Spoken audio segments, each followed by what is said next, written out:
চৌঠা April Kolkata press ক্লাবে অনুষ্ঠিত হলো ন্যাশনাল এডুকেশন ফোরামের উদ্যোগে একটি প্রেস কনফারেন্স। ভারতের বিপ্লবী শিক্ষা নীতির উপর জাতীয় আলোচনা নতুন দিশার নামক একটি প্রকল্পের শুভ সূচনা হলো এদিন গুণীজনদের হাত দিয়ে প্রদীপ প্রজ্বলনের মধ্য দিয়ে। সমাজের সাধারণ মানুষ যাতে সংবিধান সম্পর্কে সহজভাবে জানতে পারে, বুঝতে পারে, তার জন্য বাংলা, ইংরাজি ও হিন্দি এই তিনটি ভাষায় সংবিধানের সারাংশ একটি পুস্তক আকারে প্রকাশিত হয়। কিভাবে শিক্ষা ব্যবস্থাকে আরো সহজ করে বাচ্চাদের পড়াশোনায় আগ্রহী করা যায়, স্মার্ট ক্লাসরুম গড়ে তুলে কিভাবে বাচ্চাকে স্কুলমুখী করা যায়, এমন আরো অনেক মূল্যবান বক্তব্য তুলে ধরেন ফোরামের প্রেসিডেন্ট গীতাঞ্জলি মুখার্জি। তার এই প্রকল্প নতুন দিশা তিনি সম্পূর্ণ করার লক্ষ্যমাত্রা ধার্য করেছেন 2047 সাল। তবে তিনি আশাবাদী এই কাজ তিনি এবং তার টিম 2045 সালের মধ্যেই সম্পূর্ণ করতে পারবেন।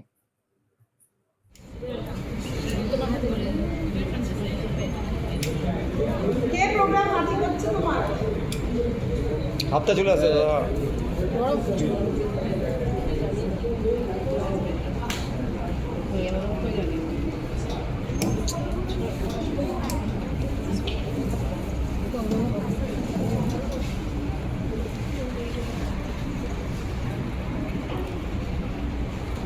Let us clap hands for them. Named.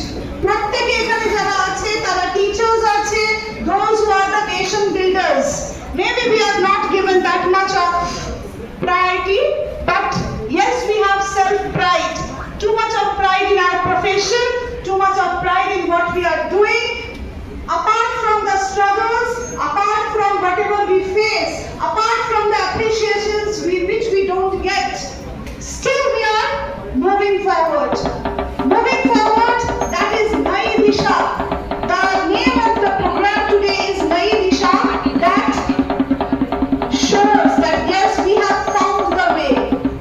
We have found the way. हम लोगों को एक नई दिशा मिली है जिसमें हम अगर चलते हैं तो हम एक 2045 तक हम एक नया भारत देख सकते हैं।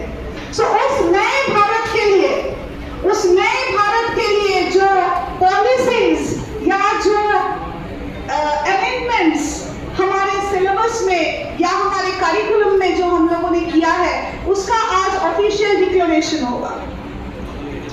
Number 1 point, new academic session 2026, somewhere it has already begun and somewhere it will be. What are the problems? From 2020 আমি ভাবছি শুধু যে প্রবলেমস গুলো কি, প্রবলেমস है कहां पर, क्या प्रॉब्लम्स है? maximum what we are teaching, that is theory. This is the most important problem in our education system.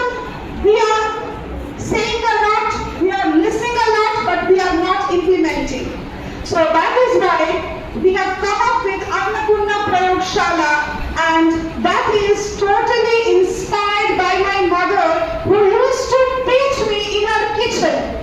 So that's where Annapurna Prayogshala has come into being, because air pressure to air volume, from dough making to any sort of color mixing, I was in the kitchen with my mother. That way I have learned cooking also, and that way I have learned science also. I have learned many things. That was the inspiration from where we have come up to the project Annapurna Prayogshala, which is a project given to the central government as well as the state government. I don't know the state education department will, how many states will come forward, but yes, central government, they have given us some assurance to become.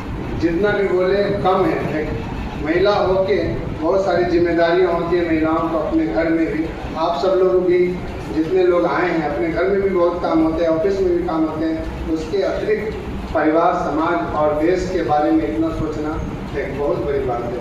तो मैं राष्ट्रीय शिक्षा मंच के माध्यम से हिंदी में जो एक बोध है, शपथ है, मैं चाहूँगा आप लोग सभी लोग उठ के अपने दाहिने हाथ को आगे करके संकल्प में, इसके लिए एक बार फिर से आप लोग को धन्यवाद। এবং অসংখ্য ধন্যবাদ গীতাঞ্জলি ম্যামকে এত সুন্দর একটি শিক্ষার বিষয়ে উপস্থাপনা। শিক্ষা আমরা বাচ্চাদেরকে ঘর থেকেই দিই, বাবা মারা। আমি যেমন আমার মেয়েকে ছোটবেলা থেকে শিখিয়েছি একদম ঘরের জিনিস দিয়ে, জামা কাপড় দিয়ে, বিভিন্ন রকম দিয়ে কালার শেখানো, ফ্রুটস দিয়ে, ভেজিটেবলস দিয়ে শেপ শেখানো, স্যান্ডপেপার দিয়ে শেখানো হয়েছিল ওকে, রাফ সারফেস যেগুলো। তো শিক্ষা একটা এমনই জিনিস। আরেকটি ঘটনা বলি, কিছুদিন আগে একজন ভদ্রমহিলার সঙ্গে কথা হচ্ছিল, উনি বলছিলেন যে এখনকার বাচ্চাদের খুব কষ্ট, 2 বছর বয়সে তারা স্কুলে ভর্তি হয়ে যাচ্ছে। কিন্তু আমার মতে ছোট ছোট বাচ্চারা শুধু শুধু ঘরে দুষ্টুমি করে, মা বাবার কাছে বকা খায়, কিন্তু এত ছোট বয়স থেকে, আমি আমার মেয়েকেও তাই দিয়েছিলাম, খুব সুন্দর খেলার মাধ্যমে তারা কিন্তু অনেক কিছু শিক্ষা গ্রহণ করে। শুধু পুঁথিগত শিক্ষা নয়, সামাজিক শিক্ষা কিন্তু আমরা ছোট বয়স থেকেই দিতে পারি, খুব ছোট ছোট কাজ দিয়ে। আমি বরাবরই বলি যে এই একটু প্রথম উপরদেরকে কিছু বিস্কুট দেওয়া, খেতে দেওয়া, বা কোনো গরিব মানুষের সাথে একটু দেখা সাক্ষাৎ করা, তাদেরকে চেনানো, আমাদের সমাজটাকে, দেশটাকে চেনানো। তার কারণ হচ্ছে সবসময় পুঁথিগত শিক্ষায় কিন্তু আমরা বই পড়ে একদম এই লাইন বাই লাইন বাচ্চাদের কিন্তু শিখে উঠতে পারি না। সেগুলো সিলেবাসের মধ্যে থাকে, যেগুলো আমাদেরকে পড়তে হয় বা পড়াতে হয়। কিন্তু সামাজিক শিক্ষা, নৈতিক শিক্ষা, মানবিক শিক্ষা, এটা কিন্তু আমরা বাচ্চাদের মধ্যে ঘর থেকে শুরু করতে পারি।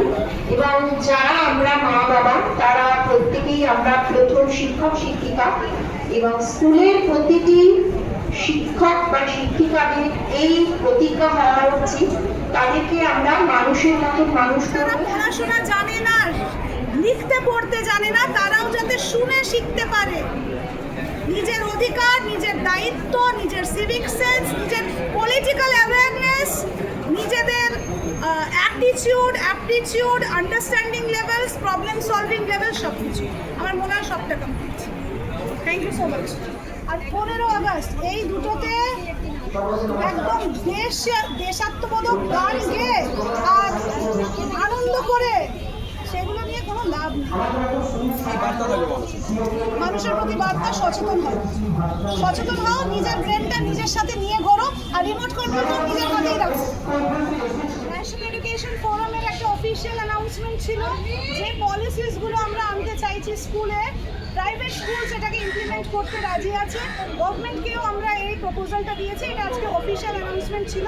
কারণ আমরা যেটা দেখতে পাচ্ছি আমাদের দূরদর্শিতাতে 2047 না, আমরা 2045-এর মধ্যেই একটা বিকশিত ভারত, আমাদের জন্য যেটা বিকশিত ভারতের গোল আমাদের প্রধানমন্ত্রী ফিক্স করেছে, সেটা হলো বিকশিত সিটিজেন্স। প্রত্যেকটা সিটিজেন মিলিয়ে ভারত তৈরি হয়।